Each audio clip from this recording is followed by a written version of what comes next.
আসসালামু আলাইকুম সুপ্রিয় দর্শক মণ্ডলী। শহীদ শরীফ ওসমান হাদি, আপনারা জানেন তাকে হত্যা করা হয়েছে।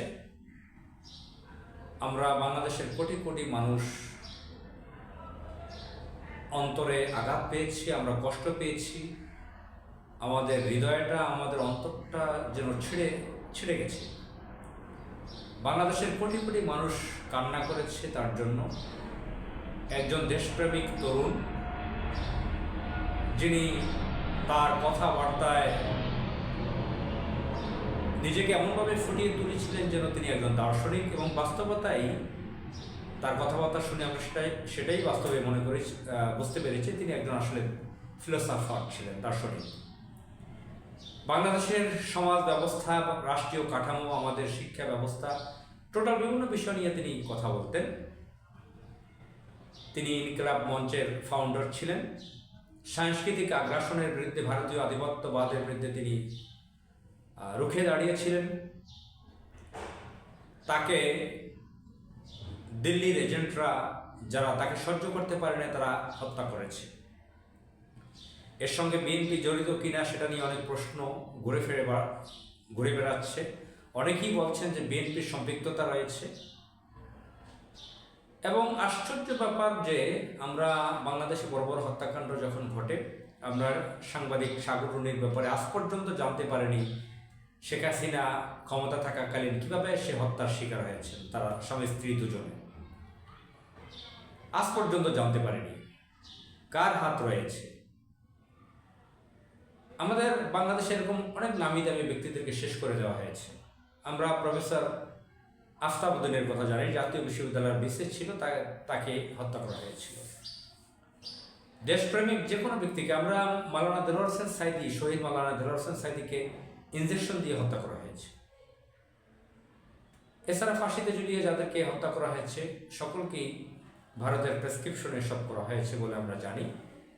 তো এসব বিষয়ে একাডেমিকভাবে কথা বলতে গেলে প্রচুর সময় লাগবে, ঘন্টার পর ঘন্টা বলা যাবে, ঘন্টার পর ঘন্টা বলা যাবে।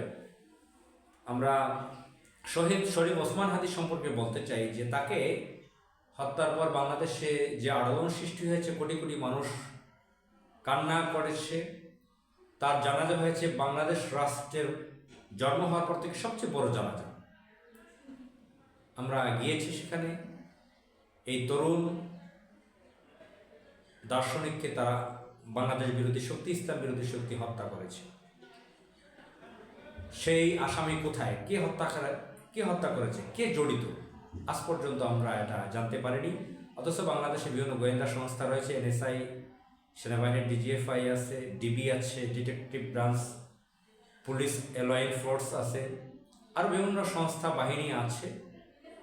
একটি সরকার আছে, যে সরকার ৭১ সালের পরে যত সরকার আসছে পর্যন্ত সবচেয়ে শক্তিশালী সরকার। এটা বিপ্লবের মাধ্যমে এই সরকারটা এসেছে।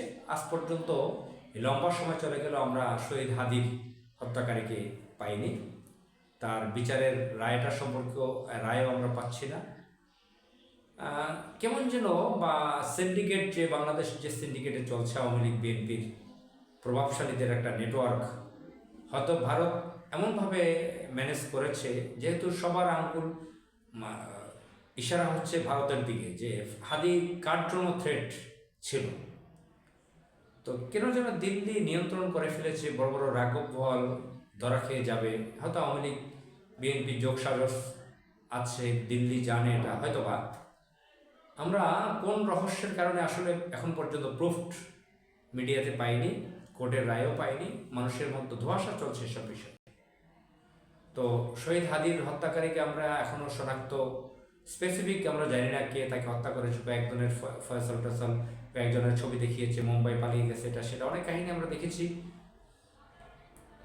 আর এখন নির্বাচন 12ই ফেব্রুয়ারি 2026 নির্বাচন সামনে রেখে নির্বাচন নিয়ে কাহিনী বিভিন্ন, কিন্তু শহীদ হাদির ব্যাপারে আমরা নীরব হয়ে গেছে, মিডিয়াগুলো, রাজনীতিবিদরাও নীরব হয়ে গেছে। আমরা বুঝতে পারতেছি না শহীদ হাদির ব্যাপারে কি হতে পারে। যেন কৃত্রিমভাবে সবাইকে কোল্ড করে রাখা হয়েছে। এর নেপথ্য কোথায় আমরা জানতে চাই। আমরা যদি আমাদের বাংলাদেশের স্বাধীনতার সার্বভৌমত্বকে ঠিক রাখতে চাই,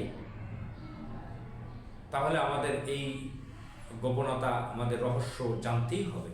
আসসালামু আলাইকুম।